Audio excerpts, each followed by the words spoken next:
Most people know very little about Jimmy Hoffa. He was a union leader. He disappeared, and nobody knows what happened to him.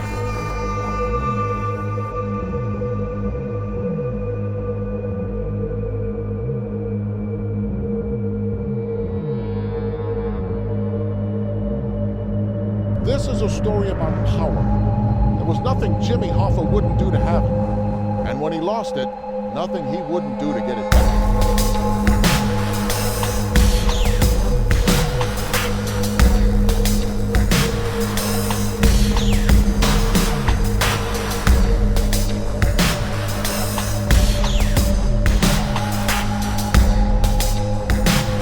Hoffa was a powerful union leader, growing the Teamsters into a major force in American politics.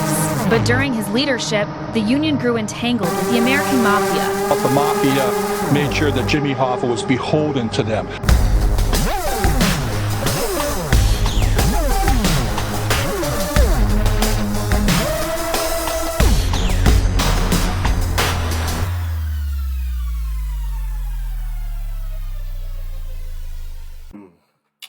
Alright, now we're recording. Let me pull up this and start that. Sweet. Here's the last thing. Thank you, by the way, for the coffee.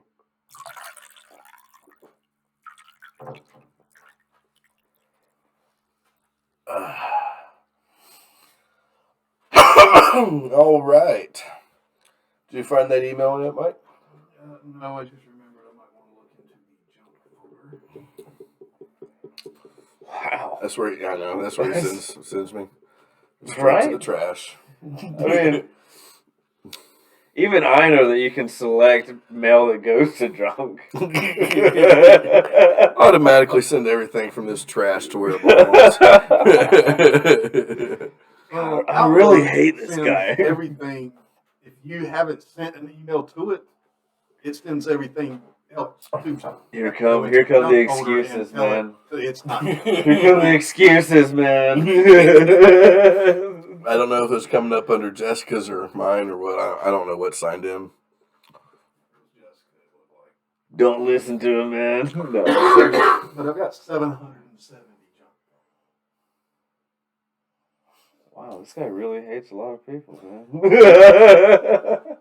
We should be friends, bro. He's been my friend for like 16 years. Do you think I'd be friends with a people person? Is that why we get along? I've been questioning the number of your friends. You definitely got more than you can count on one hand. Well, I got Yeah, that's true. I got my wife. But four hands are not needed. I got my wife. Wives don't count. Okay, well then I got you. I got Gunner. And I got a dude at my old job named Joe. That's literally all the friends I got. Do I count my drug dealers who really I'm friendly with? You actually invite them just to hang out. One of them. Play often and play games. Billy. And all that crap. I mean, if you would pursue a relationship outside of the drugs for any interest other than drugs, then yeah, they're pushing that friendship out. Let's see. Mike, Crayon, Gunner, Billy, David, Aaron, Kyle. Oh, I do got Kyle too. Yeah. Yeah. Not that he listens to this podcast or anything. You know, Dustin.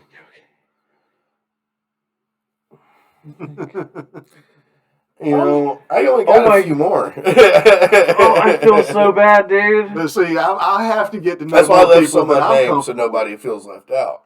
I was like, I got some more, but not many. with. I've got you, I'm gonna go Timmy Courtney love myself and in the Daniel Ray. bathroom, dude. I can't do this, man. Timmy, Daniel Ray. I haven't talked to in almost 10 years.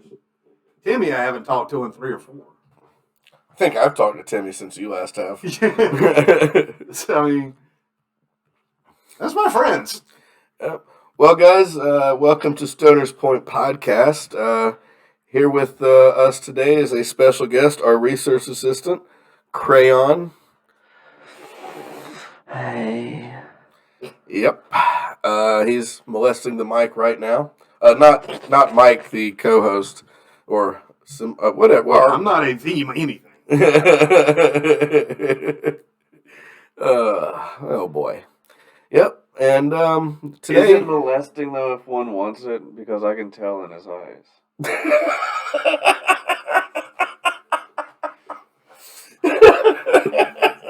And in hope, Yes. all ye who follow. He has quite the query about me. Evil. Sad thing is, Mike does have a tramp stamp that says "Our bite mocked fry," so I. On the other side it says Gottman Oops.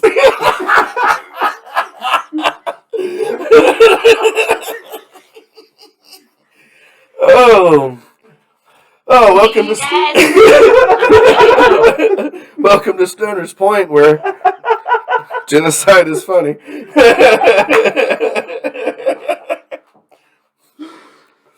Oh boy. It's gonna, I hope we get nice property in Pennsylvania, Nice little piece of land up there. I hear the coastline's price. But I mean, we're actually building up. Fucking that Stephen Avery video got more views in 1 week than any of our other videos in 1 week. Hell yeah. Columbine's up to 37 viewers. Getting there. Slow but sure. Yeah. I had a comment on the Stephen Avery video about how they couldn't listen to it because of the sound, and I apologized and said tune in this week. It was that hissing shit that we couldn't get rid of. From the Radio Shack era splitter. That should have been a clue. It was only going to last so long. Radio Shack, proud sponsors of Ryder Truck Bombs. Like I said, that thing was as old as I am. I remember using that back when I had a Walkman. I remember Walkmans. Remember the bass boost buttons? I remember. Remember Star Wars? Remember having 15 cassette tapes in your pockets as you Remember walked the around? first closed back headphones? I do remember. Remember headphones that would actually make your eardrums ring? Yes, Remember the metal wiring? Remember? You remember? But yeah, I mean, now we go to China and get knockoff stuff. Get something to splitter you by today. Replacing it. So today's we're talking about. I'm super excited about it. It's a lead-in for several other future episodes. I love mafia shit, right? I love conspiracy. I love the CIA conspiracies, and you know who else I love? Whoever rolled this joint. Oh, that was me. It's okay to be narcissistic. Speaking of narcissistic, today we're talking about, first slide over, Jimmy Hoffa. Right? See what I did there? Wow. James Riddle Hoffa was born in February of 1913. Right? So, I mean, that was like a long-ass time ago. He was too young for World War I. He got himself out of World War II through some genius maneuvering. Did you read about how he did that? 4-H. No, so he had risen by this time to by the time World War II came around, he had gotten really important in the Teamsters Union, which is for all these truckers and whatnot. And as America was working for the war effort, trucking became super important, and he had his thumb pretty much on all the major trucking spots across the Middle East, not Middle East, Midwestern United States, right? All East Coast, everything. If he, as the president of the Teamsters Union, said, "Everybody park your truck," half of our trucking industry stops like that. Yeah. So he went to the military and he's like, "Hey, you need me more on as a trucker because if I leave, they're just going to stop delivering things." And they're like, "Yeah, you stay home." he gangstered his way out of World War II. It was pretty genius. And everybody's probably expecting this to be an episode all about his disappearance. Well, fuck that shit. We'll talk about his disappearance. But the disappearance, to me, when you look at the story of Jimmy Hoffa, That's the end of the story. it's the end of the story. And the biggest mystery is like, what did they do with the body? That's all there is. There's no Hoffa's not living on Tupac Island. You know what I'm saying? No, he did. He's dead. He is dead. DED. And there are a few people that Yeah. still know where he is. But You ain't gonna find him. there's a couple places like they're trying to search. They actually like tore up parts of Detroit of the fucking stadium or whatever. This It's Cubs too dry. stadium. It's too dry in Detroit. So yeah, and to really talk about what happened to Jimmy Hoffa, you need to understand like who Jimmy Hoffa was, right? God, I need to find a clip from Half Baked to understand what happened to Killer the dog. You have to understand who Killer the dog was. See, he was born to this 3-legged bitch mama, and he always was ashamed of that. And he freaks out and he starts smoking crack. You ever seen Half Baked? No, I've got him. Oh man, you should have seen Half Baked is one of the good ones.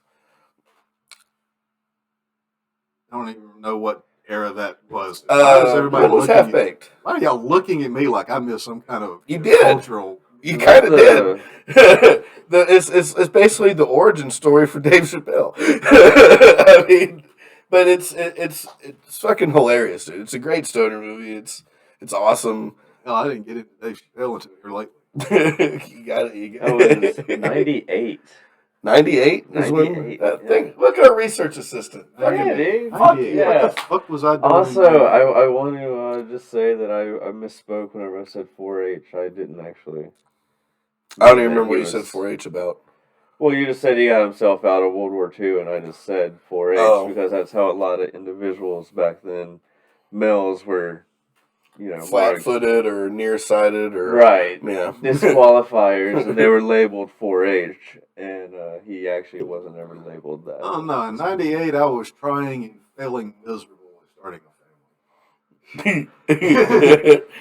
Yeah, it'd be like that. Yeah, I definitely wasn't into any kind of new thing at that time. Yeah, you should. I think it's on HBO Max. Check it out, man. It's worth the watch. It's a funny movie. But yeah, you have to go all the way back. Well, we could go all the way back to Sicily, and ancient Rome. But we're not. I don't think it's necessary to do that unless Mike, you have some things you'd like to say about the origin of the Sicilian mob and mafia and omerta. If you wanted to go into that, we can. No, I'm fine with modern history. Is about as far back as I really. Well, how about we start it at, next slide over, the Prohibition. Is that a good starting point to talking about the American that brings Mafia? this story right into a good spot at the beginning of where it evolved to what we know. All right. So, Beforehand, it wasn't the same stuff. in 1919, the Volstead Act was passed, right? Alcohol is illegal, immoral, There was this whole, campaign of, these, what were they called? I can't remember, but they were basically a bunch of hags that walked around in their Victorian age fucking clothing and dresses, marching in the street, holding signs saying, if lips that touch the bottle shall not touch ours. And nobody wanted to fucking kiss them anyway, unless they had been drinking. But, yeah, they outlawed it. And the more I think about the Prohibition, the more I think that the whole thing was kind of a plan of making, illegal money on the black market of alcohol. Why is it always the people that have the least to worry about a problem are the ones that are screaming the loudest about it? Mm-hmm. Well, I mean, I'll be honest, right? Next thing they went after was adultery because their husbands won't fucking them no more.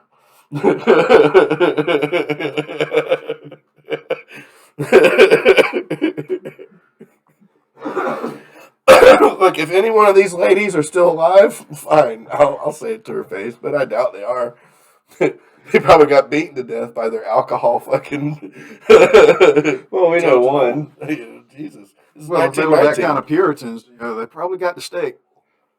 I'm surprised they were out in public with them naked signs. We do know a modern day one. We lost. Volstead at what? No. Like you and I do know a modern day woman who files under like this whole category of wanting alcohol to be gone.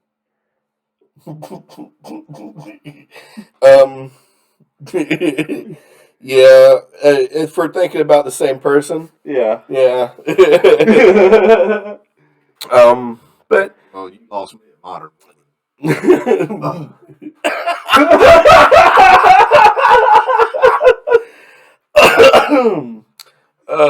But so the U.S. has voted dry, and this is basically seen by most citizens as a shit move. Immediately, there is a need for liquor. Nobody wants to quit drinking. Even the senators who passed the laws went back to their offices and had a little sifter of brandy, right? So the liquor had to keep moving, even though it had to be illegal now. And the only way to do that is to put it into the hands of criminals. And so at the time, you have there were crime families that were existence that they did like some like extortion and protection rackets. Gambling was a thing, but they were nobodies. They were small time until the U.S. was voted dry in 1919, and now they're big time. Because who already has the network for moving shit across? Who already has the guns, the muscle for the protection? The gangsters. Yeah, the folks that have been doing it for quite some time. Yeah. In the early days of it, you had people like Al Capone, Sam Giancana, Joe Kennedy, who were involved in this liquor trade. Now Joe Kennedy, he kept himself kind of on the outskirts of it, but they always you'll find a lot of websites saying, "Oh, Joe Kennedy didn't make his millions in bootlegging." No, but he made it bootlegging adjacent, right? And when booze was finally legalized in the 30s, he already had everybody in place, But yeah, so we end up taking nobodies like Al Capone and Sam Giancana and making them into millionaire monsters, right? With cash rich, they own all the judges. The slide I got up now on the left is Al Was it Capone. Hoffa or Fraziano's father that was started off as a bootlegger? No, it wasn't Hoffa's, I don't It wasn't think. Hoffa's, it was Fraziano. I know one of these families got started. Yeah, his father One of the his guys father still was alive a and Pennsylvania talking about Dutch. this situation that we're on now. Yeah, their father started off as a bootlegger. I couldn't remember. Well, The Kennedys. The Kennedys. Joe Kennedy. Yeah. Yeah. Joe Patrick. So yeah, Hoffa, he was his dad was a Pennsylvania Dutch guy, right? But so when all this money's coming into the mob through liquor distribution or what have you, they need to wash the money, right? They can't do anything with it. They're just sitting on all the stacks of cash, so they have to find a way to launder it. Now, gambling is already kind of frowned upon and illegal most of the country. Like there's a couple little gambling places in Vegas, like Atlantic City has like small little. There was more like numbers games. You're not going to put that kind of money through there. No, Best to have a little island somewhere nearby that is nice and supportive of what you want to do. yeah. So Helps their economy a lot. the mob has their own private guy, Meyer Lansky, right? And Meyer Lansky, he's like he's the financial god of the mafia during this time. And he actually talks everybody into going down to Little Havana in Cuba, right? Where, at the time, Cuba's under Batista's government. It's not too different than it is here. Or was here at that time. Yeah. And Pretty much the way it still is now. they build these little hotel casinos, right? And it gives them a way to launder their money. And not only is it laundering their money, it's making them millions, right? And everything's going great. And here, go to the next slide. There's another picture of the Havana Riviera Hotel. And the reason I picked these pictures is because they look exactly like the buildings that come up in Vegas later. Like there are buildings in Vegas now that are basically straight copies of these hotels. But there was a huge actual gambling alcohol industry in Havana. And this is where Al Capone's money went. This is where Sam Giancana's money went. This is where Kennedy had money tied up. Then all the five families of the mob had money down in these fucking. It was the one thing they agreed on. There was actually a famous meeting in I want to say it was in New Jersey between like the main five families of New York and like the head families of like the outfit from Chicago and whatnot, and they all got together and kind of agreed on who took what piece of what when it came down to Havana. So next slide over from Riviera. Fidel Castro changes all of this. Under socialism, gambling it doesn't work. So a communist revolution of Cuba happens. Now, this is a whole episode in of itself. The story of him and of Fidel Castro and Che Guevara, like crawling on their stomachs in a fucking sugarcane field for 5 days. The only living members of their initial attack. Like the attack of the story of the Cuban Revolution is a fucking awesome story. It would be a badass movie. They were basically like Rambos. They were pretty badass, man. And with a very small force, they took over the government of Cuba and made it into a communist. Well, that just shows you the power of a truly like dedicated force. Yeah, and with a force with some backing too. Right. Like they, right. They had a little bit of backing. They didn't have the numbers, but they had support. Oh yeah. So this pretty much ends. Once this happens, America, with their anti-communist thing. Well, we can't. No more trade with Cuba. You can't even go there.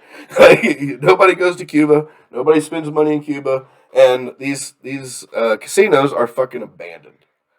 Right now, they had small, like I said, they were small little gambling outfits in the next slide over from the picture of Castro. That is a picture of Las Vegas in 1930s, right?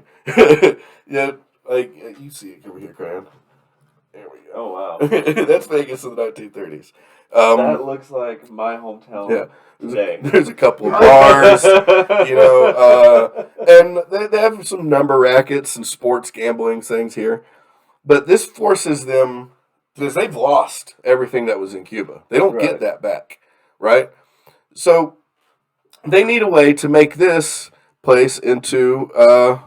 Oh, there's Joe Kennedy randomly. He was supposed to be earlier. Union. So the mob has had like a long and storied connection with labor unions, right? They use the labor unions have often used the mob as muscle, and the mob uses labor unions as a different type of muscle. You know what I mean? Also, there's a lot. If you've ever seen The Sopranos. There's this whole thing of like the no-show jobs and shit like that you get from unions, so that people can have a legitimate paycheck, right? But they never actually show up for work. Yep. Yeah, I swear that's my hometown, man. Put that in black and white. Yeah. Let me see. Oh yeah, so you grew up in Vegas in the 1930s? Looks like a little town downtown that I used to live in not too long ago. Yeah. Not too far from here. I'm aware. That we were amazed when they installed a stoplight. So now we get into the Teamsters, right? The Teamsters Union was the International Brotherhood of Teamsters and Chauffeurs, warehousemen and helpers of America. All your truckers, your loading docks, everything was based. They're all Teamsters drivers. You could go anywhere in America at a truck stop, and a Teamsters, driver would be there, and you could get help from them. You know what I mean? It was kind of like being a Mason or in the Klan. It's like, and the president at the time of at the same time that Almost like they were their own little organization. It's in the earlier days of the Teamsters. The Teamsters actually started back in the 1800s. But in the early days of the 1900s, labor unions were starting to kind of gain traction after, like, your labor movements in West Virginia and shit like that, and the steel workers and all that. So labor unions were starting to gain traction. And into this scene walks a young Jimmy Hoffa, right? Jimmy Hoffa he's a Teamster, and he works he's a little driver for around, for a farmer, carrying, like, strawberries and shit like that, farm warehouse. And he decides that since he's, they're trying to, like, keep the warehouse workers from being unionized, he just tells the warehouse workers to leave the goddamn strawberries on the dock. Right? Strawberries all over Chicago, or it was Detroit. I think it was Detroit. Start fucking, rotting out. And, like, he actually wins. That's, like, his first real, like, appearance on the scene. It breaks out in a brawl. There's people trying to get to work. The bosses are out there. The cops get called in. Like, but Hoffa, and he does this. Like, he gets in random people's trucks that aren't Teamsters. Like, when they're stopping for gas, he'll just get in their truck and basically kidnap them. Like, no, continue your route. And he talks to them about joining the Teamsters. And then he'll just have them let it out. He'll get out at a random exit and find another Teamster to go back, take him back home. Here's happened. That's forced hitchhiking. Kinda. Here's the thing, right? Strawberries today are expensive, right? But that's just because strawberries are always and have always been extremely hard to harvest. Yeah. So you can only imagine you have thousands of pounds, almost thousands of tons of strawberries. It's almost like just rotting away. So that bitches price like the strawberries. It's just going up and up and up. So And all of a sudden, every fucking housewife in the fucking nation is getting pissed off. Yeah, exactly. The husbands can't buy a pack of strawberries to fucking please them. People are going to be listening, and that's the thing people don't understand is these trade jobs that people look down on. They have more of a say on the country than the bankman over there in his fancy suit and tie. Like, I'm living it right now. Yeah. So, I mean, just because I say it don't mean I won't listen to my own damn words. Not only did you have, like, police and got your own corporate power powers working. Try to break up unions, you also had to defend your union from raids by other unions. I mean, it's also happened in Canada, too. Yeah? Yeah. People should really pay attention to our brethren to the north. But it's already... So, yeah, he worked to defend Teamsters from raids by other unions. And he extended their influence from the Midwest, all across the Midwest, from the 30s to the late 40s. Like, he actually did that. He grew that union. He ended up becoming president of the local 299 in December of 46. And then he rose to lead the combined group of Detroit area locals and became head of the Michigan Teamsters groups. And at the height of his popularity, Jimmy Hoffa was like, he was second in power only to the president, honestly. Like, he had no political power, but he was well known. I mean, he was almost like Elon Musk today, right? If Elon Musk worked with unions and had like a following. Well, Elon Musk does have like his own following. Pretty much does. Yeah, so I mean, he was something like that, right? He was somebody that had a lot of respect and a lot of power in the country. Jimmy Hoffa is like, everybody now only knows him because he's that guy that got disappeared, right? And no, there's a lot more to it. Like, the dude was well fucking known in his time. There was hardly a person in the United States to not know the name and face of Jimmy Hoffa. That's why it was actually a big deal when he disappeared, right? Anybody disappears, like, well, fuck ever, somebody disappeared, nobody really hears about it fucking 40 years later. This motherfucker was somebody, you know what I mean? He was a huge somebody. And one can be said, like, he had more power in some ways than the president. Who's going to drive them fucking trucks? You know what I mean? Who's going to fucking work in the warehouses? He had a lot of power. He was a very powerful person. And the Teamsters was a huge union with lots of money being paid in on dues. And one of the things these unions do, see what I did there? Unions do. One of the things these unions do is they set up like pension plans for their members, right? So all this money that gets paid in dues, part of it goes into this pension fund. Well, the pension fund can work somewhat like a bank. A little bit. It can be little loans can be given out with interest for the pension fund, and parts of that are actually completely legal. So with that in mind, you got to think of the Teamster. Yet, we'll have to introduce you to the Teamster's lawyer, Bill Buffalino, right? Bill Buffalino was the brother of Russell Buffalino, who was a gangster from Jersey, I believe, Pennsylvania, not Jersey. But he was the attorney who represented the International Brotherhood of Teamsters. His connections through his brother to the Buffalino crime family, right, gave these mobsters who needed somewhere to needed somewhere to build a new Havana. They needed to fund the building of this new Havana, and like I said, they had income, right? There was mafia money coming in, but they needed a huge, like, cash ready, source of money to build Vegas. And so they used the International Brotherhood of Teamsters pension fund. Right? And this is like a marriage made in hell that goes on for a little while. Meanwhile, that's the next slide over from him. The next slide over from that picture of Hoffa, that's Bill Buffalino there.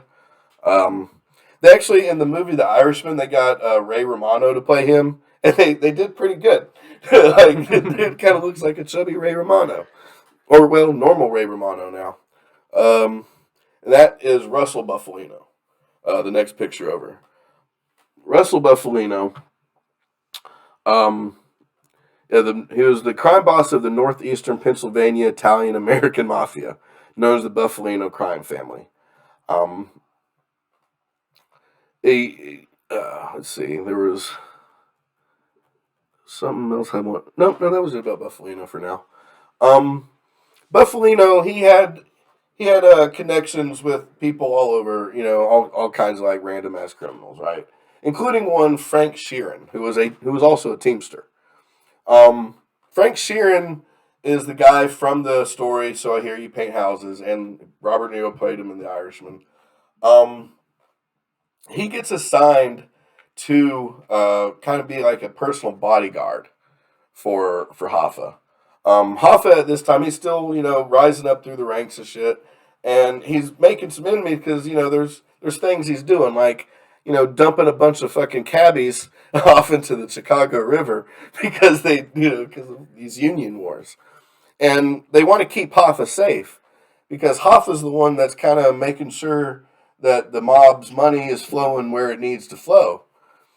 So they give him Frank Sheeran as like a bodyguard, There's this famous line where basically he gets on a phone call with Hoffa. Frank Sheeran and Hoffa get on a phone call together.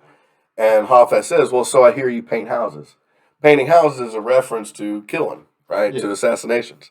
And he said, Frank responds with, yes, and I do my own carpentry too, which means he gets rid of the bodies. So that's the start of this, right? That's now we can start talking about the rest of the shit going on in the world. Anybody got any input up to this point?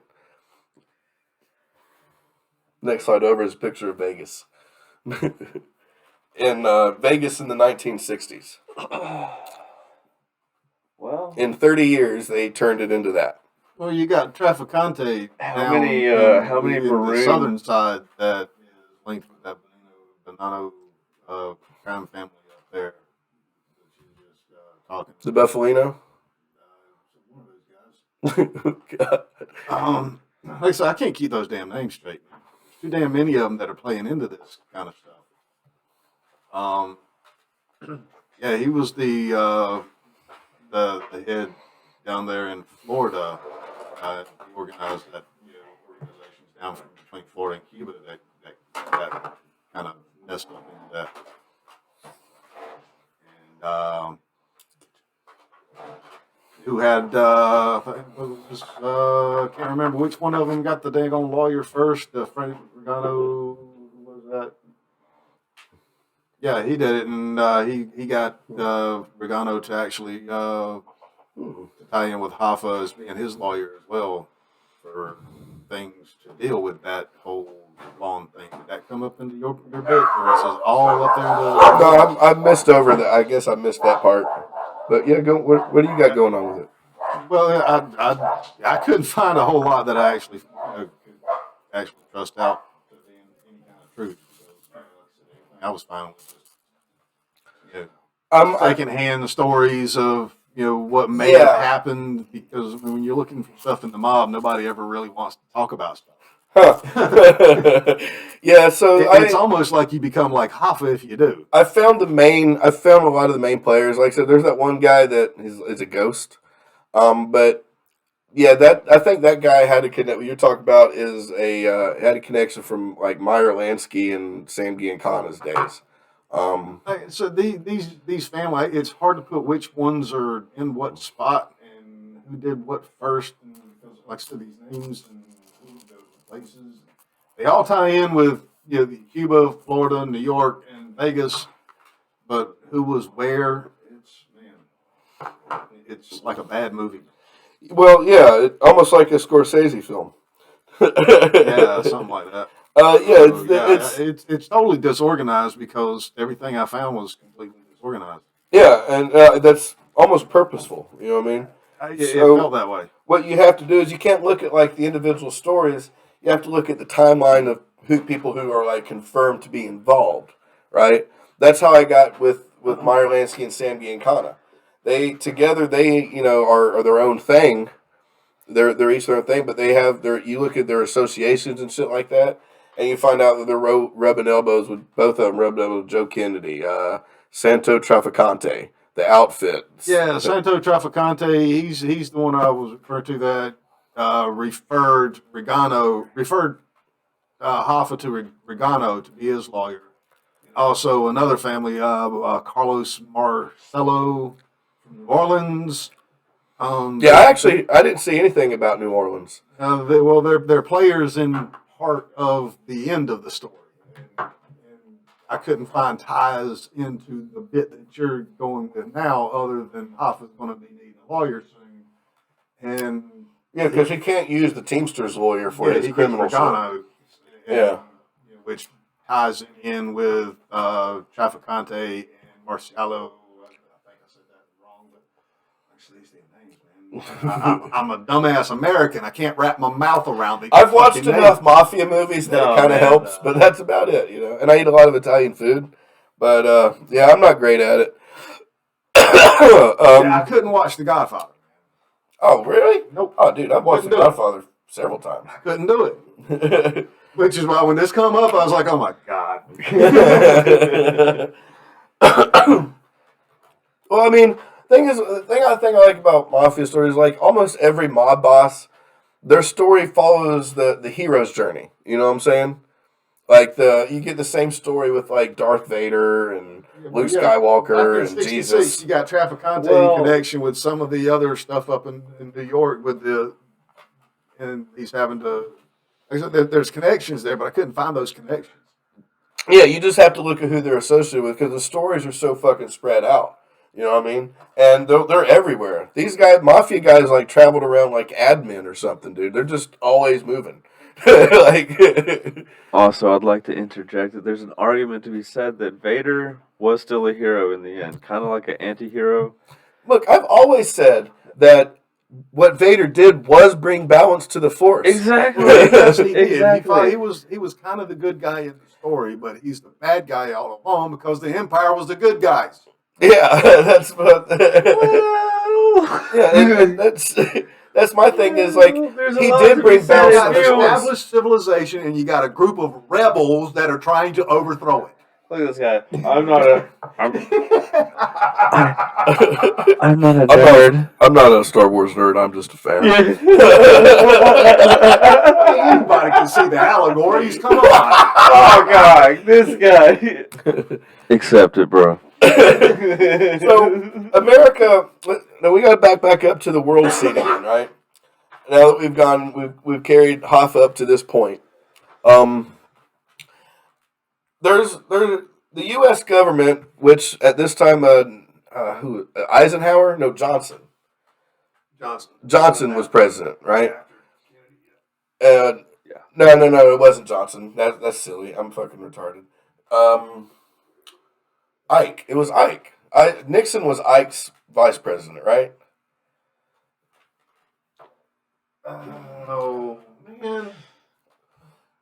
I think so. We have a research assistant. He's on it.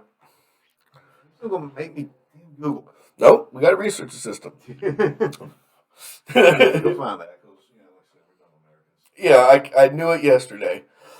I think you're right. You know, you had to ask me a question.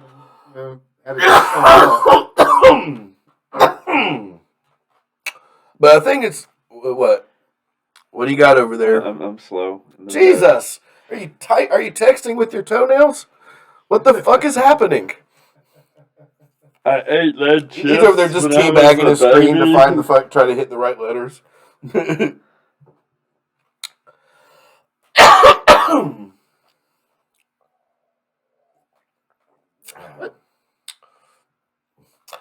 Stoner's Point Podcast, where we don't always know the facts, but we'll find them. Spiro Agnew. No, that was his vice president. Who was he the vice president to? Okay. I only know this name Spiro Agnew because it was Eisenhower. Eisenhower, yes. Okay, so Ike. He So served. during the end of Ike's term, the CIA and whatnot comes up with a plan. 53 to 61. He served VP to Eisenhower. Well, I far out. apologize for being the slow kid on the block. So there's a secret plan to invade Cuba, right? Invade at the Bay of Pigs. Okay. Now this is a plan that everybody puts on Kennedy, but it was actually a plan that was brought up and started to become worked on during Eisenhower's. So during the debates, everybody wanted whoever became the next president to be tough on Castro, including the mob who wanted their goddamn casinos. They want fucking Habana Riviera back. They are tired of getting blowjobs from these fucking greedy American bitches. They want to go down to Cuba, you know. So now during the debates. Cheaper is better, man. During the debates, Nixon knew about this top secret plan to invade Cuba and overthrow Castro. But he couldn't say anything about it. He couldn't come up with a plan during these debates because he already had a plan. And he couldn't just make something up because then he's lying in the debate, right? Not that Nixon was known for his honesty. That would never, ever happen. So, people. We during have these the debates- most honest politicians in this nation that the world has ever seen. There's never any corruption. Everything is good. Nixon even later said that because of his inability to talk on Castro, That's it. then Kennedy, his inability to appear tough on Castro is what won Kennedy the 1960 election, right? I just love how the gentleman we were just talking about literally has the nickname later on in his political career as Tricky Dicky for his I am not a crook. for his incredible talent of bold-faced looking at the American public and lying to their face, and then being found out upon. My and still trying to swear by my it. favorite Nixon thing is, hey, you group of scientists that I appoint, I need you to study the effects of marijuana so that I can make an informed decision on the war on drugs of whether or not we're going to do it. Okay. Several months later, hey, we did a lot of studies and we need to do some more, but it looks pretty safe. Really, there seems to be no reason to outlaw it or regulate it whatsoever. Throws it in the trash and starts the drug war.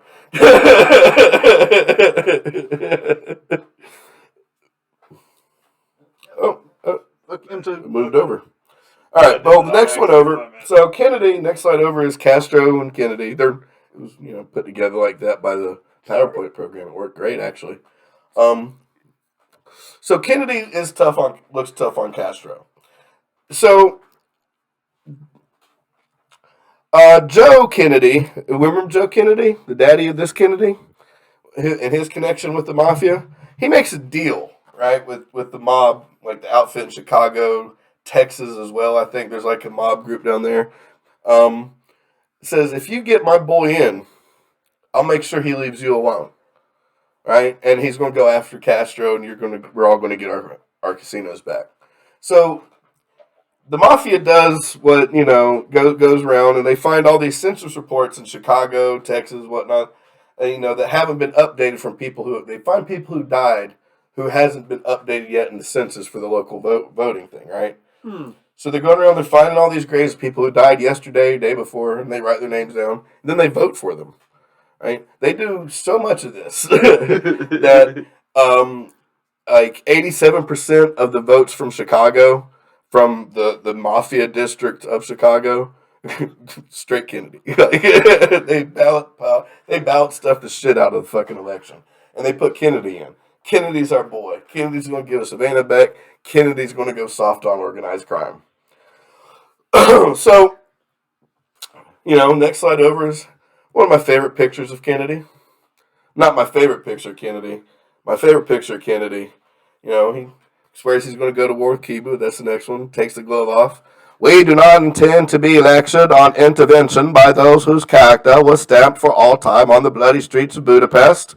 It is not the first time communist tanks have rolled over gallant men and women.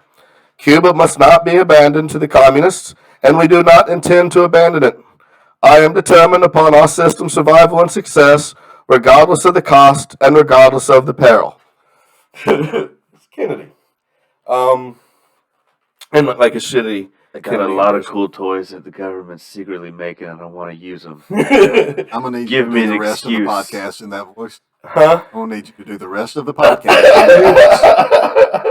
Mr. President, what do you think we should do next, sir?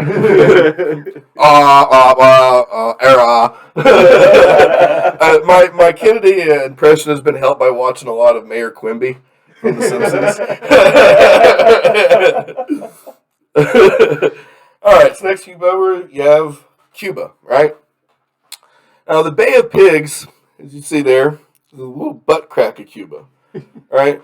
Now, that's where they decided to do this invasion of these Cuban expatriates that they've been training in Florida to go in and do this invasion. Kennedy, for some reason, and one day we might do the whole Bay of Pigs as an episode, but Kennedy, for some reason, takes all the teeth out. He's like, hey, we need this many aircraft and this much support to take out these bases here, to take out these locations. And Kennedy's like, you got half that. Do it with half. So what they do is they get there and they're able to take out half of Castro's air support, half of his fucking shit. They're able to half invade Cuba, right? And these guys who are these Cuban expatriates that are going in to invade Cuba, they were supposed to have the CIA helping them. Like, they all said this later. And they get there and they start going up the beach, and they turn around and the CIA guys are on their boat bye. They weren't allowed to actually go. They dropped them off. They thought we were going with it. Apparently, a few years later, we learned our mistake from that, and we actually sent the CIA in to start the war. Yeah, the people who Afghanistan. the people who we left there, we remembered them in later years. Well, we don't use the nationals as rebels. Just hold the CIA back anymore. We send the CIA back in to incite the rebels that are there. I'm pretty sure the red shirts from the original Star Trek series were what we were trying to say about these guys. They got it. But you see, here's the thing about needing... Problem solved, eh? Here's the thing about needing that amount of air support, right? Is when you're invading or trying to take over, an enemy stronghold, you need at least 3-to-1 numerical superiority. You kind of want to, yeah. Well, no, it's math proven, yeah. It's proven. Like, if it's a fortified position, you need at least a 3-to-1 advantage in your favor. I mean, and that's and Kennedy, for some reason, and they're just like, he just no, fuck this invasion, kinda.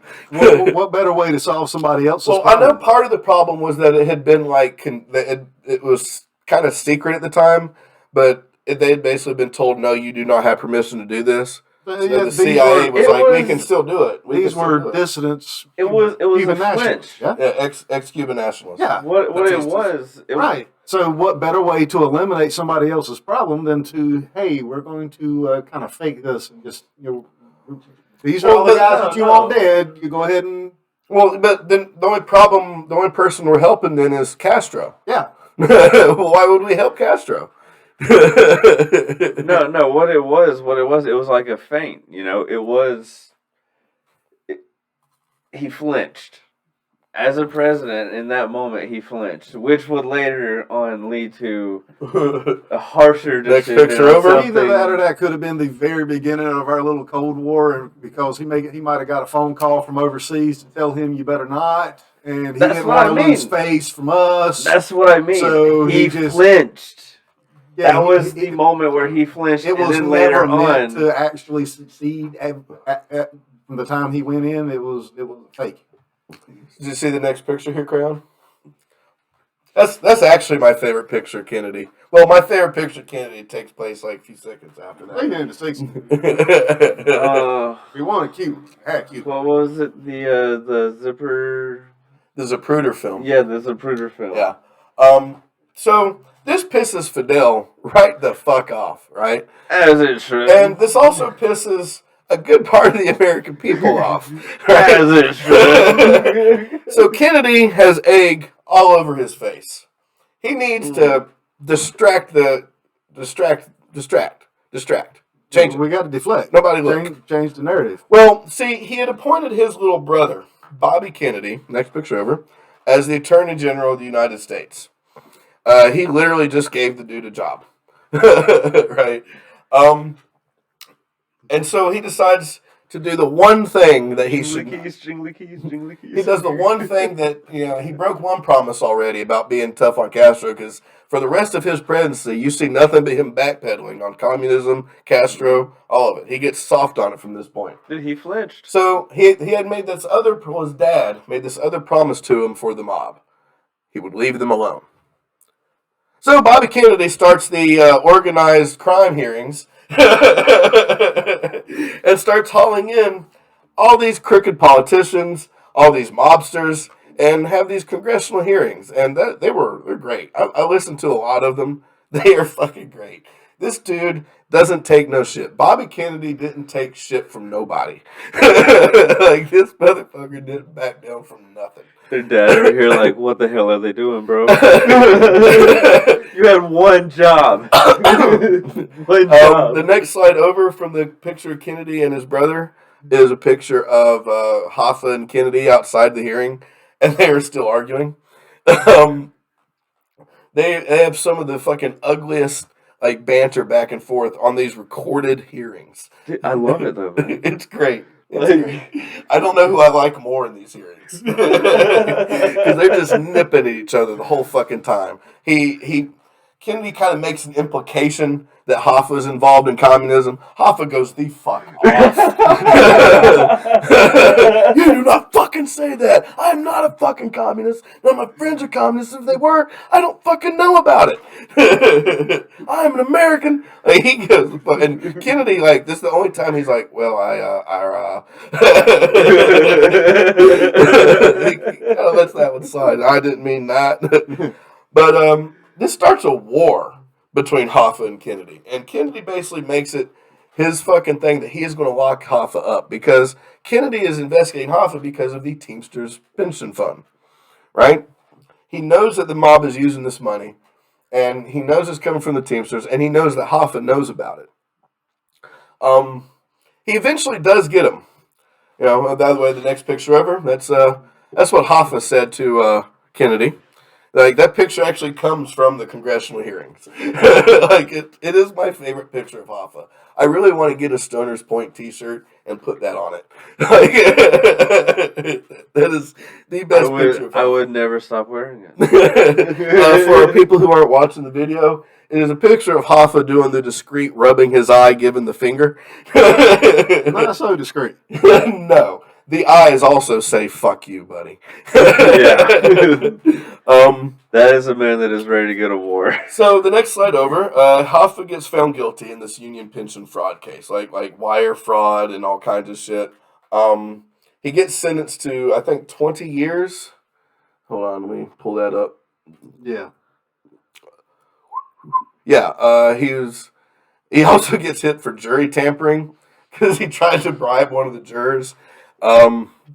He gets convicted for 8 years for the jury tampering, and he goes on bail for that for appeal, and then he goes to the wire fraud and mail fraud for the pension fund and gets sentenced to another 5 years. So it's actually like 16 years, something like that. No, 13 years, right? But he spends the next 3 years successfully appealing his 1964 convictions. While he's waiting trial, next slide over, there's a picture of him going into prison. I kind of remember looking like that when I was going into prison. Kennedy dies. You haven't heard the last of me, for I am Skeletor. And like I said, this is going to be its whole own episode if it gets voted in. But the mob was very mad at Kennedy. The mob wanted this fucking investigation to stop as well. And, they didn't get what they wanted in Cuba. Maybe the next, maybe Johnson, who was actually, at the time, it was a common practice to have a Democrat president, a Republican vice president, or vice versa. I think it was actually a pretty cool system. Yeah, you pick your vice president was the basically the person that lost against you. Yeah, and so Johnson was pretty right wing. Johnson was pretty hardcore. Johnson would be harder on communism. Maybe that would get them back what they wanted. If nothing else, at least it stops this fucking investigation, because they were getting real close to the ballot stuffing investigation, right? They're like, Bobby was getting his nose through underneath JFK's administration. They were getting their nose in some places that the mafia was very uncomfortable with, and so was the CIA. So Kennedy dies. Next slide over. That's Hoffa's reaction. Fuck you, bud. That's how Hoffa felt about it. What do you think about Kennedy's assassination, Crayon?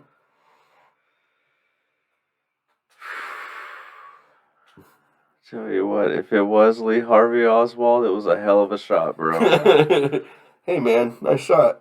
Like, I'm telling you, and it was the ultimate blonde reaction for anyone to display. I mean, I'm talking, you get smacked on the right side of your face, and you turn into the smack, We talked earlier about Sam Giancana.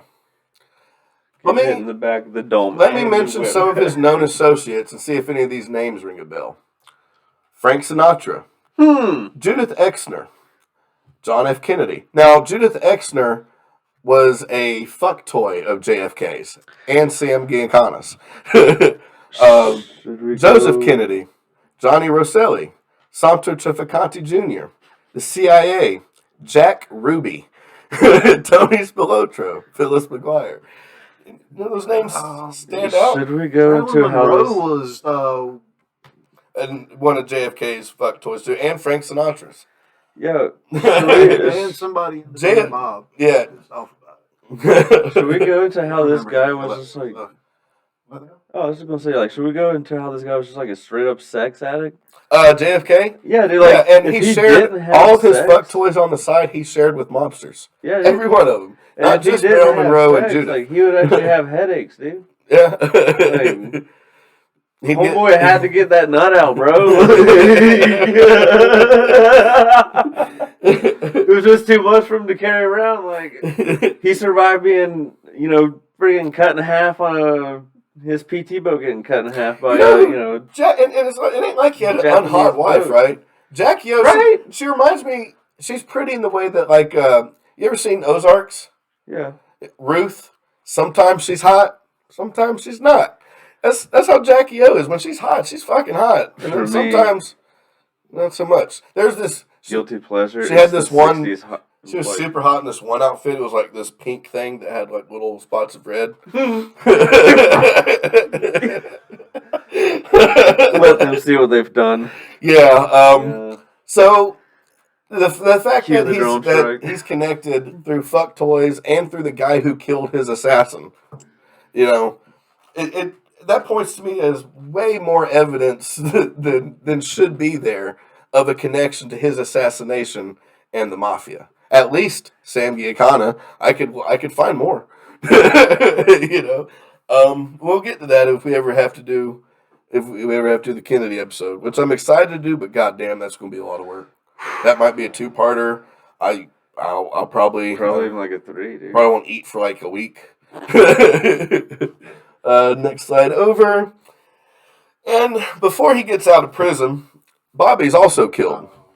Yeah, this is here again with Trafficante and that lawyer Regano on hearing about Kennedy's assassinations actually celebrated. Oh yeah, they were really happy that the That's president rough. they put there they were able to take out. That's Russell rough. Buffalino. But he also had told Regano that the CIA had once asked him for help in assassinating Castro in Cuba. Yeah. Hoffa was once kind of threatened by Russell Buffalino. And Russell Buffalino, because Hoffa had this thing of, you can't touch me. You know? And Buffalino says, we can whack a president of the United States. What makes you think we can't whack a president of the Union? Right? And, you know, and he said, now that's hearsay, right? What was that now? You wanted me to do what? But, so time goes by. He finally gets a presidential pardon. Hoffa does. From Nixon. There's a certain thing to it, though. He can no longer be involved in Union politics. He can't be involved for like 10 years, like a 10-year ban. You know? And he initially is like, okay. But then immediately starts fighting back. He was suing to invalidate the restrictions so that he could reassert his power over the Teamsters. It's that white collar play, bro. He's also being held back from this. The person that's in charge of the Teamsters now lets the mob, especially a guy under the head of a guy, Tony Provenzano, or Tony Pro, is using the current leader of the Teamsters Union to. It's now open season on this pension fund, right? They're instead of doing it kind of in limited ways that Hoffa was letting them do it, that was allowing them to do what they needed. Tony Pro and his group is just getting fucking greedy, right? And they're using this guy as a puppet, which Hoffa would have never allowed. And you want to Hoffa know supposedly conveyed a message through his lawyer to Trafficante down there in the Florida area and Marcello that Kennedy the situation with Kennedy should be arranged. Yeah. It was no secret. According to his lawyer in his own book. The mob wanted him gone. Yeah. And so yeah, he's not only like being opposed from the U.S. government from getting back into the Teamsters. The mob doesn't want him back on. The mob doesn't want Hoffa back. They want him to lay low. Yeah, get the hell out of Kennedy's way. And he keeps going to the mob for help, and they're like, no, you need to shut up.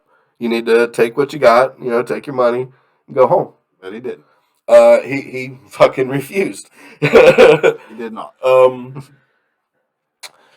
So finally, they decide there's going to be a meeting for peace, right?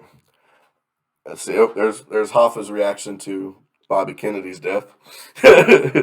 Nice middle finger in the eye. Yeah, this picture is from when he was doing his arguments, his suits to try and get back into the Teamsters. Next slide over. Who's this guy? When did he get out? He got out in motherfuck. 1971. 5 years into his 13-year sentence. Yeah, he got a $1.75 million lump sum termination from the Teamsters.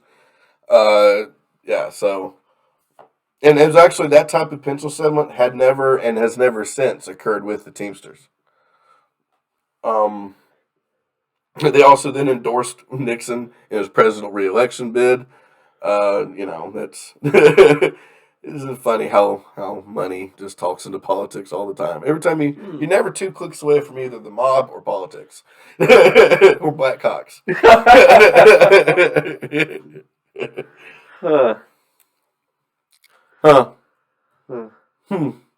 So Tony Pro and Anthony Giacolone. That's Tony Pro. That's who that fucking picture is. All right. They decided they work with Hoffa and they say they're going to meet him at the Marcus Red Fox Dining on July 30th. Right now, again, his lawyer about what? Black dicks or no. I already closed that window. Oh, I was counting the keystrokes. So I was. Oh, there won't no keystrokes, buddy. Yeah, about this time, his lawyer sent another word through Trafficante to get with Hoffa and tell him, be careful. Yeah. In fact, Bill and Russell had gotten Frank. So there's a bigger connection Yeah. with the families down south, and Yeah. Frank is also telling them, has told him, is like, look, that the mob, like, Russ, Giaconte, all these guys, they're saying it is what it is, which is kind of like their way of saying, hey, you need to shut the fuck up or you're going to die. It was like their final warning to him.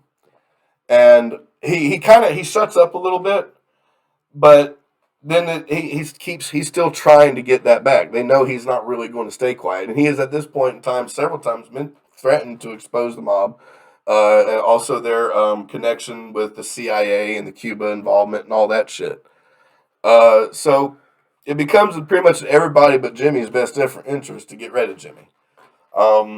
They make Jimmy wait, and Jimmy Hoffa hated waiting, right? That should have been his cue. I think they actually gave him, and this is why I think his buddy Frank was the one, like in The Irishman, says, I think he's the one that actually did the hit. Because Hoffa wouldn't wait for anybody more than 15 minutes. Hoffa waited in this parking lot for hours and hours, waiting on these people to show up. He would have never done that, right?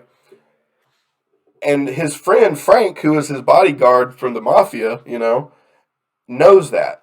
So I think that he delayed, he made Hoffa wait all that time, delaying him arriving so that it would give Hoffa would be gone. Hoffa would leave. Hoffa would see that nobody showed up and realize what happened.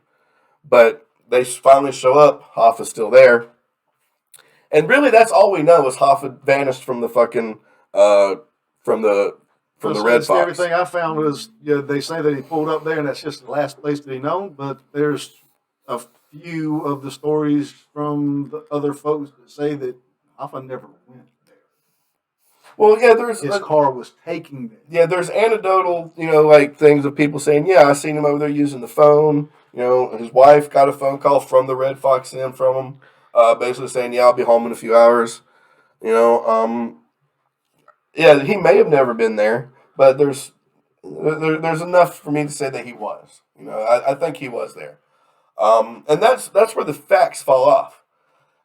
There's other stories. One of my favorites was that they just rolled up. They threw his ass into like a car, rolled that car to the box of a back box truck, and just pulled off. That one was fun.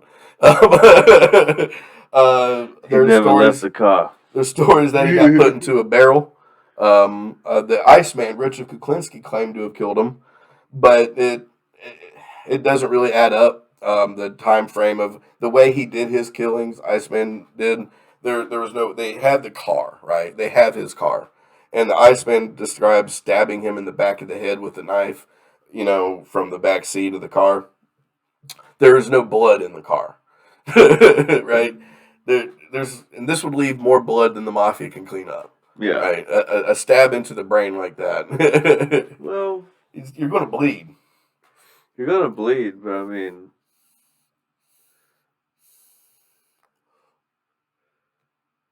you could bag it off. If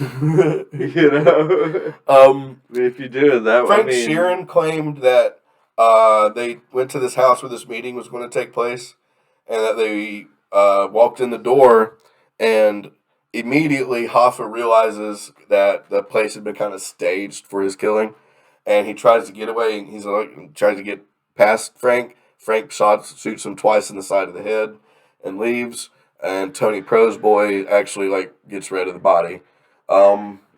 He was gonna be a made man.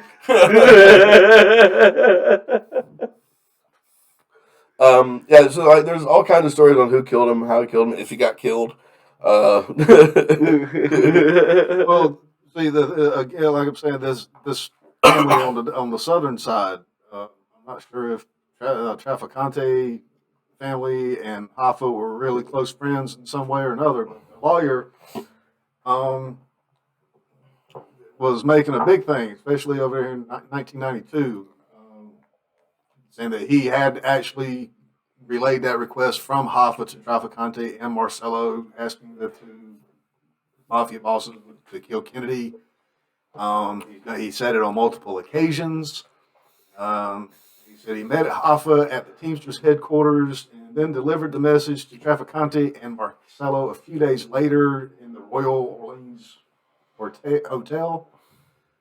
He said he was chosen because both as Hoffa and Trafficante's lawyer that he would have the whole attorney-client privilege thing to go on. One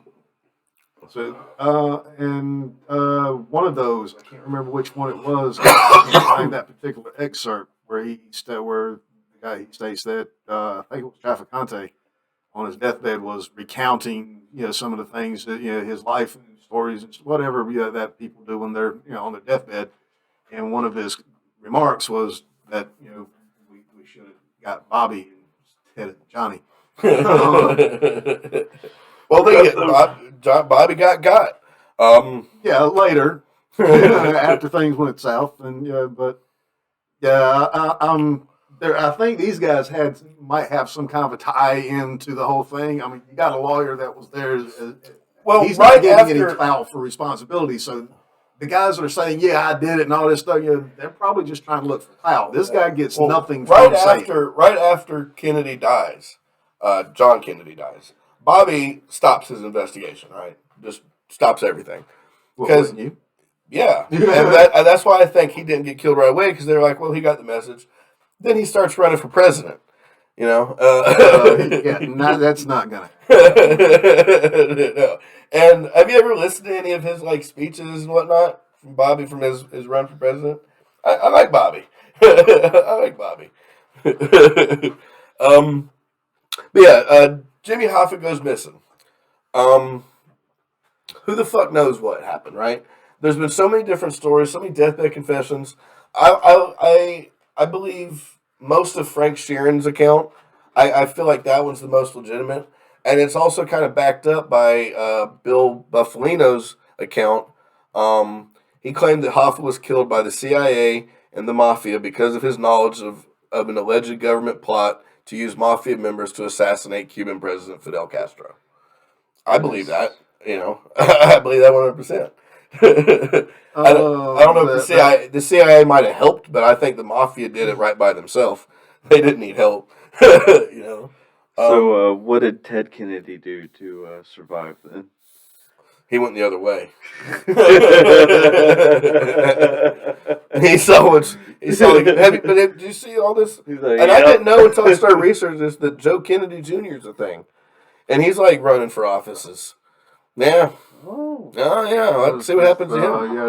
That guy. Don't play. Don't want you to play. Might be another mind-blowing experience. Stop. Does that count as our first ad break? I guess you could probably go that direction. Technology, you got to look at something, and all of a sudden, something wants to do something else for you. But Michael Frenzies, I don't know. Whatever the fuck that goes, I don't know. I can't remember. Too much. He supposedly knows. He's not telling, of course. Why would you? But he is one of the families down on the southern bit that was supposedly involved slightly in the family, not in the disappearance, but you know things when you're in that lifestyle, and this guy was in that lifestyle. He says he knows, but he ain't telling. As he should. As he should. But everybody's looking in the wrong place, because every place they've been looking is way too damn dry, and you're never going to find him. And now there's a story that he was just put into a car, and he's been crushed, smelted, and he's a hubcap by now. Me personally, I go with there were several people who had the story that the mob owned a local a little veterinarian clinic, and that he was just thrown into a nearby veterinarian clinic's incinerator and cremated. I actually buy that 100%. That would work too. That's the best way to get rid of a body. I don't know why they were doing anything else if they had an incinerator. Well, there's we're coming back to Stephen Avery. Why would you burn the body in a burn pit when you have a smelter?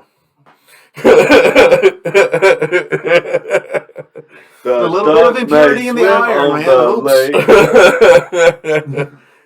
But my daddy owns the lake. But another way, you just take them out on a boat. You put them in a barrel full of concrete, drop it off. Yeah. 10,000 feet deep. Jimmy sleeping with the fish. Not even that far.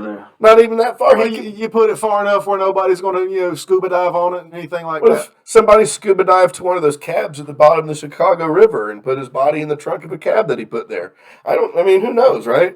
And that's why I said his disappearance, it's interesting and there's cool theories about it, but it don't really matter, right? We know what happened. Motherfucker got. Right? Right. He stepped on somebody's toe. Yeah, and that's why the story about him is like so much to it, because you got to understand the full story of why. You know what I mean? Of why was he a team? Why who was he as a Teamster? What the fuck were the Teamsters? What did the mob have to do with any of this? Right? What did the mob care about Kennedy? What did the mob care about Vegas? Why did the mob have to build Vegas? Why did they need it? There's just so many fucking loose ends that by the time I decided this was I wanted to do this Hoffa episode. I was like, I'm gonna be talking about a lot of shit. Like, there's a whiteboard over there, and I quit halfway through. I'm like, I was going to put everything in fact in black, and then all the fucking other shit in red. So in short, one guy got too much power in the public force. And he started causing some problems with the political force.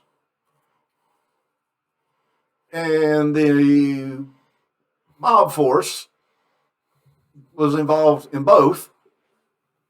And the first two daggone plans, Hoffa and the government, them not getting along, was fucking up the whole damn plans that the mafia had. Yeah.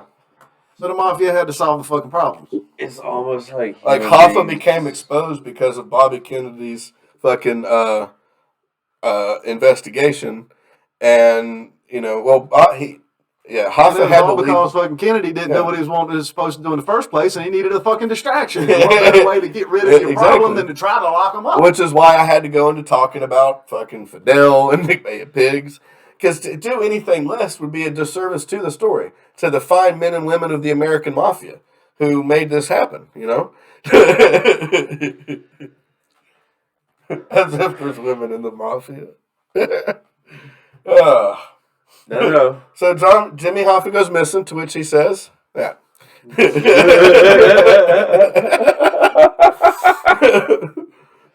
Well, man, I'm out. Whose name does everybody remember now, bitches? Yeah. Fade to black. Hoffa is a meme. Who the fuck is Sam Giancana? The only reason I get Trafficante is because Trafficante. Come on. It can be sung in a song. Traffic. Conte. It's one of those names that you can't forget. It's just so fucking wrong. How'd you hold up over there, Crayon? Your introductory episode into the internet? He's just enjoying it. Yeah. I'm enjoying here. it. Yeah. Look, I can't get the bonus content, but I can be on the show. If you really wanted to. Sponsors. The car ran real good today. I drove real fast. I don't know what to do with my hand. The car ran real good.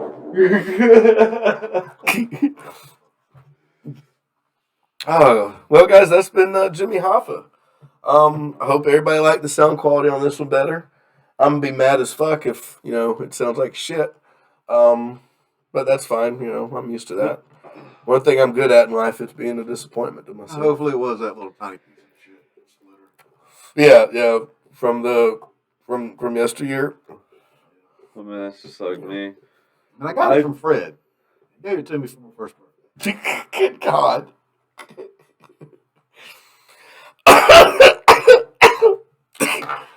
He had to move his fucking Flintstones car all the way down there. Oh, man. And Mike couldn't read the instructions on the splitter, because they're not in cuneiform. All right, guys. Well, if you like what you hear, find us on Patreon, Acast, Spotify. We're also on Apple iTunes podcast thing they got going on. We're on iHeartRadio. We're on Amazon Music. We're on Audible. We're on YouTube more and more frequently. If you want to sign up, you want to get early release episodes, you want to get bonus content, bonus material, like I said, join our $5 tier on Patreon. Eventually we're going to do live streams. We just haven't got there yet, and that'll be Patreon only. Yeah, so, and if you can't afford to donate, like, share, comment, get us out there, help us get out there. We're working on merch. We'll get around there one day. Yeah, Mike, you got anything? If you've made it this far and you haven't liked it yet, ask yourself why. Yeah, I mean, are we that bad? Are we so bad? Is it like watching Faces of Death video where you just keep watching horrible shit? It's just a train wreck. Apparently you like train Yeah. Oh my god. Okay. Oh my god. What's going on here? Also, I'd like to mention the birth of a new network group. Stoners Point Podcast is proudly brought to you by Nifty Rocks Media Productions. And that's going to be our new network. We're trying to figure out how to get Charlie Manson's fanny pack and everything under one umbrella. And so yeah. And you want to tell them about the origin of our names? We're probably for the podcasts. Yeah, it's our favorite little vacation spot right here in the heart of North Carolina. I'm not going to tell you exactly where because I kind of like them the way they are, and I don't want 100,000 people running through there every day and hear me having to pick up all the trash. But yeah, we were walking around the area and happened to look up upon one particular spot in this area, and it's like, this is where people come and get stoned. Yeah, it's a point on a lake, right? Yeah. So, there's several points on this lake, but this one is special to us. It had a great view of across the lake to the sunset with a little bit of modern life over there on the hilltop. And just to remind you that this is how we should live, and those people are assholes. Yeah. Hey, me and Mike. What? Real quick, what type of wine did you guys share? Like, was there like a little picnic? Or some rum. I'm being honest. Like, was there like a little because you guys were at the lake, so I suppose you were there fishing. We were eating MREs. No, bro. And out there to get the fuck away from civilization. Yeah, we were out there eating MREs and rice and smoking pot and eating mushrooms, and we found this whole little section that we liked, starting with what we ended up naming Stoner's Point. Disgusting. Who wants to voluntarily eat? I don't understand that. Actually, I like a lot of them. I do not like their crackers. The MRE crackers are horrible. I wonder why. They're made to last till fucking... I think they're better for, gauze for a wound. No, the first time I gave him a fucking MRE cracker, bro, he was just sitting there like, oh my god, somebody spit in my mouth. Dude, I swear that it's like Quick Clot, dude. It is Quick Clot in an edible form. In a cracker form. Yeah. Hey, you got some internal bleeding? Eat one of these. Like, Egyptians use them for making their mummies, that's just crazy. But brother, don't worry. But it's an easy way to get a meal out there, without actually having to do any work. And actually, MREs are great. the actual food, man, them things are awesome. Love the fuck out of it. You ever ate day-old fish and some rice? MREs taste pretty good, bud.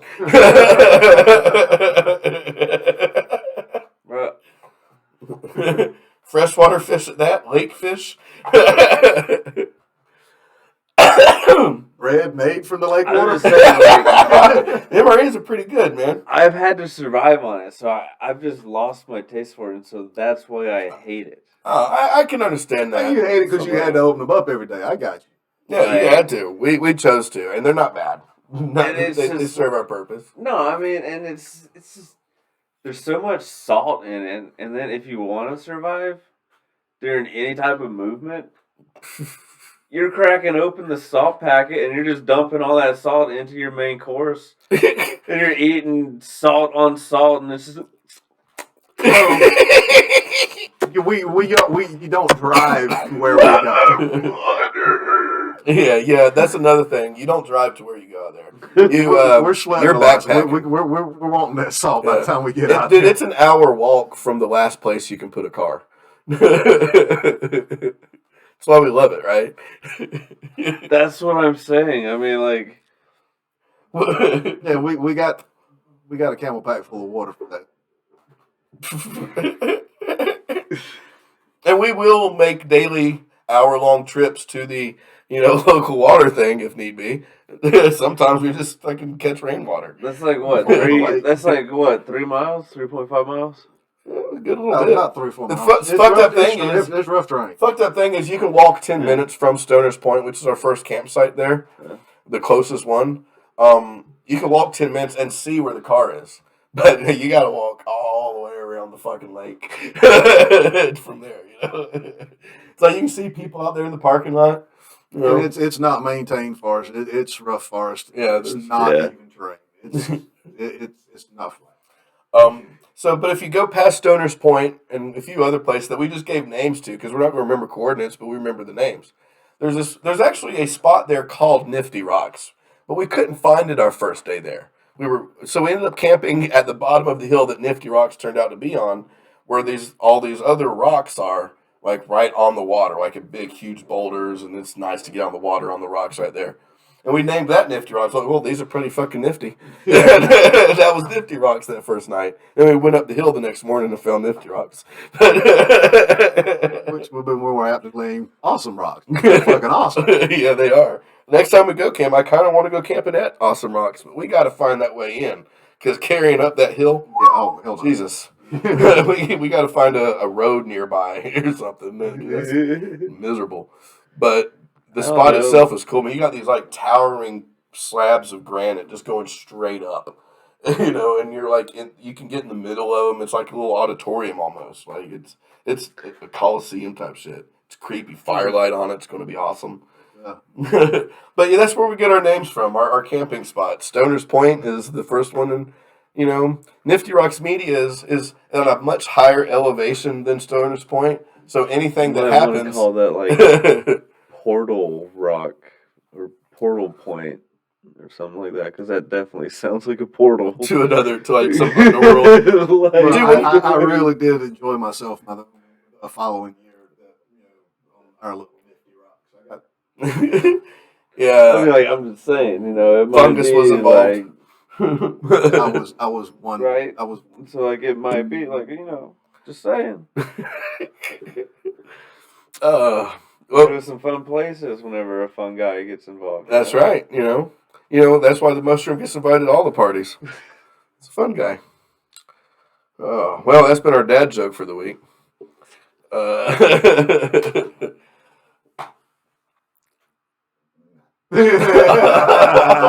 I ain't taking no part of that one. Mike don't want to be part of the dad joke. Well, then. And Jimmy Hoffa says. Be sure if you're Dustin to tune in and on our Skeeter's Bar Talk episode that we're going to do today. Wow, Cram, I actually get to see one bonus episode.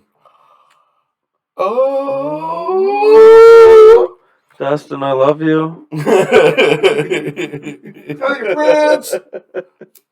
Hell yeah, hit those like and shares and comments, even if you hate us. If you want to reach out to us by email, you can hit us at stonerspointpod@gmail.com. Yeah, there's a challenge. Try to hurt my feelings. Yep. And our Patreon is a patreon.com/stonerspointpod. So, yeah, check us out. Find us if you like our intro and outro music. Check out Wicklet Sky. Unless there's anything else, guys, I'm going to say fuck around and find out. Live like Hoffa. Just fuck him. Just fuck him. Later, guys.